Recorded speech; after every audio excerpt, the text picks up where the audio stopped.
हर महादेव। ओम नमः शिवाय।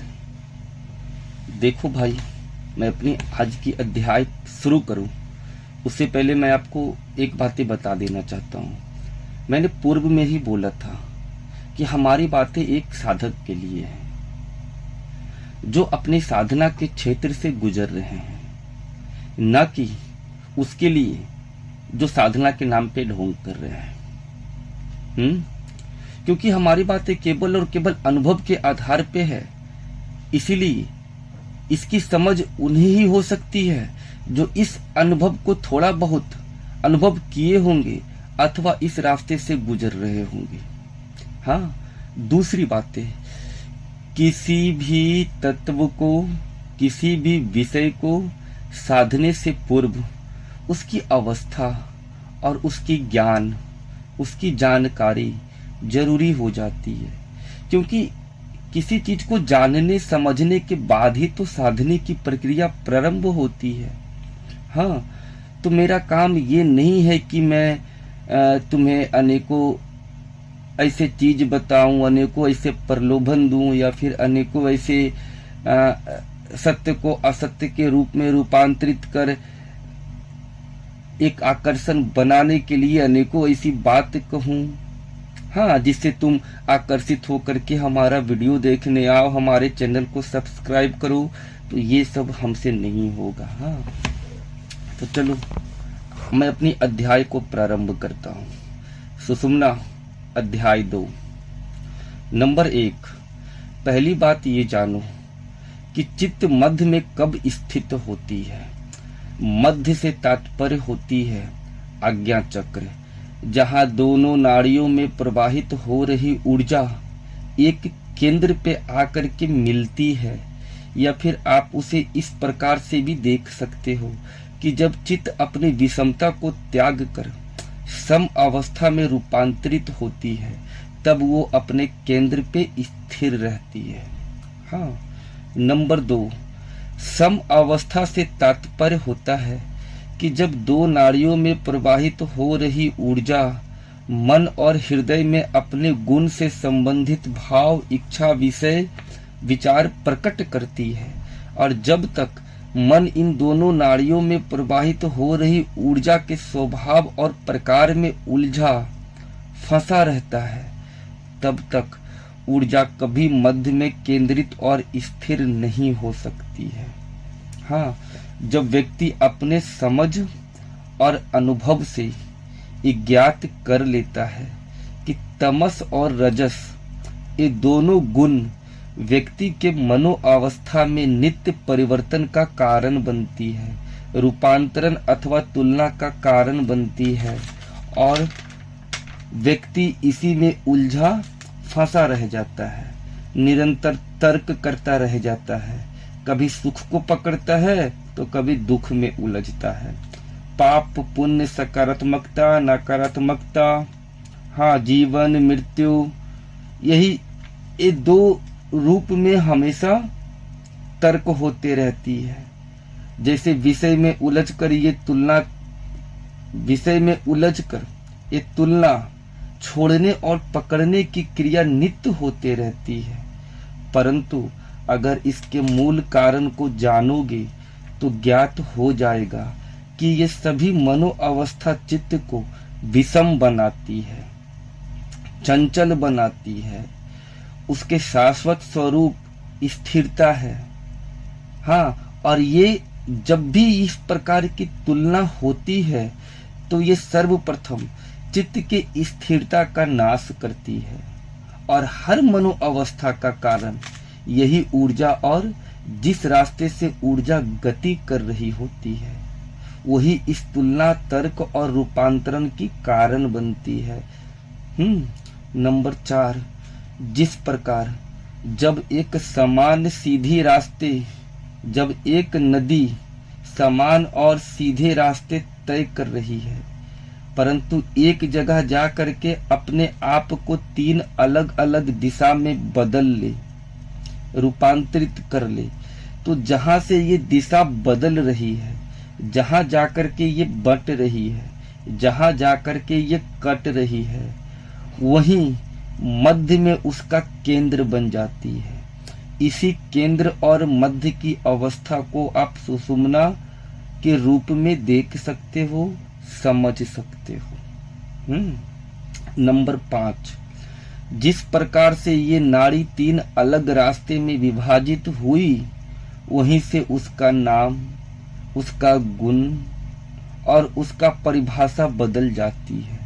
लोग उसके वास्तविक और शाश्वत रूप को नहीं देखते हुए अपितु जिस नाम गुण को वहां से बदल लिया गया है उसे उसी रूप नाम और गुण से जानने लगते हैं, देखने लगते हैं।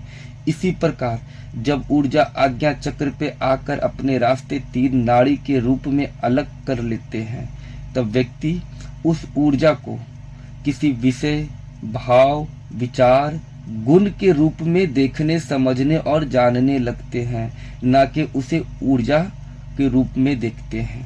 यहाँ वही ऊर्जा अपने स्वभाव और रूप अनुसार अनेकों रूप, आकार, गुण और विषय में रूपांतरित हो जाती है और लोग उसे उसी रूप नाम से जानने लगते हैं, उसी गुण से जानने लगते हैं, उसी विषय से जानने लगते हैं और उसकी माया में उलझ जाते हैं।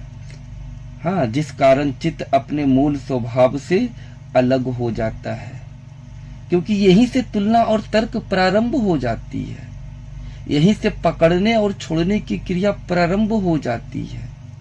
हाँ, व्यक्ति कभी दाएं ओर जाता है, कभी बाएं ओर जाता है, कभी बाएं ओर जाता है तो कभी दाएं ओर जाता है। यहाँ चित्त की अवस्था घड़ी की पेंडुलम के समान हो जाती है, वो स्थिर नहीं हो पाती है, बल्कि निरंतर दाएं से बाएं हिलते रहती है, गति करते रहती है, स्थिर नहीं रहती है। जबकि चित्त की शाश्वत स्वरूप स्थिरता ही है और जब तक चित्त मध्य में स्थित नहीं होता है तब तक वो उस द्वार को कभी भेद नहीं पाएगा जो द्वार सुषुम्ना रूपी केंद्र है। ठीक है ना, क्लियर। अब मैं आपको यहाँ कुछ बातें और बता देता हूँ जिस पे आप ध्यान देना। ठीक है, जितनी भी तरह के विषय को आप जानते हो, जितने भी तरह के विचार को आप अपने मन में, अपने चित्त में उसकी तरंग को अनुभव करते हो, हृदय में भाव रूपी तरंग और हलचल का अनुभव करते हो, ये सब ऊर्जा का ही एक रूप है।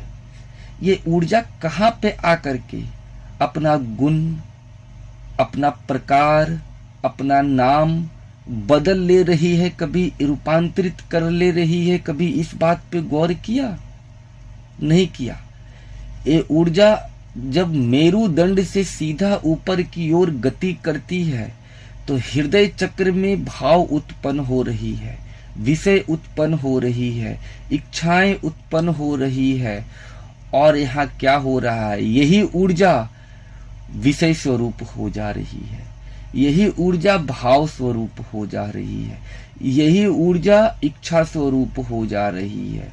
और देखो, आज्ञा चक्र, एक बातें जान लो, आप आज्ञा चक्र को आज तक ना तो समझे हो और ना तो जाने हो। आज्ञा का मतलब क्या होता है? कभी भी व्यक्ति को माया नहीं पकड़ती है, कभी भी व्यक्ति को विषय नहीं पकड़ते हैं, अपितु व्यक्ति स्वयं ये स्वीकृति उसको प्रदान करता है, जिसके पश्चात वो चित्त में अपना स्थान निर्मित कर लेते हैं।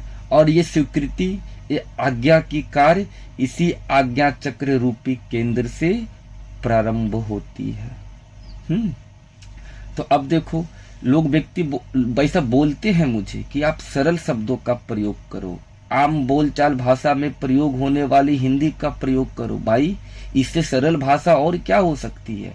मैं यहाँ कोई भौतिक रास्ते की बातें नहीं कर रहा हूँ। अभी क्या, जब मैं ये 3 नाड़ी की बात कर रहा हूँ, सूर्य नाड़ी, चंद्र नाड़ी और सुषुम्ना नाड़ी, तो क्या ये 3 भौतिक रास्ते हैं जो मैं आपको इसके नाम और इसके गुण से इसे परिभाषित करूं? नहीं, ये सूक्ष्म रास्ते हैं। अब मन की सम अवस्था को मैं आपको कैसे समझा सकता हूँ? जब भी आप सुख, दुख, पाप पुण्य, सकारात्मक नकारात्मक, जीवन मृत्यु, हाँ पवित्र अपवित्र, इन दोनों में से किसी एक के साथ भी उलझे हुए हो, फंसे हुए हो, पकड़े हुए हो, तब तक चित्त अपने सम अवस्था को उपलब्ध नहीं होती है। हाँ, क्योंकि ये दोनों चित्त को विषम करवाने की कार्य करती है। तो जिस तरीके से आप इसको समझ सकते हो, मैं उसी प्रकार से समझाने की कोशिश कर रहा हूं। और पहली बात मैं बोल चुका हूं कि मैं हर किसी के समझ में आने वाला व्यक्ति नहीं हूं। हमारा जो ये जो बातें मैं आपको बताता हूं, ये हमारे अनुभव के ऊपर है। और हर अनुभव को शब्द का नाम नहीं दिया जा सकता है, परंतु फिर भी मैं शब्द का नाम दे रहा हूं। हाँ, तो इसकी भाषा शब्द में थोड़ी बहुत उलटफेर हो सकती है, परंतु एक साधक अवश्य इसे समझेगा, क्योंकि वो इस रास्ते की ओर गति कर रहा है। तो इस रास्ते की अवरोधक, इस रास्ते की जानकारी, इस रास्ते की मोड़ और इस रास्ते की तथ्य को भली भांति समझेगा, ना कि वो जो केवल पढ़ और सुन करके आया है। चलो अब मुझे आज्ञा दो। हर हर महादेव।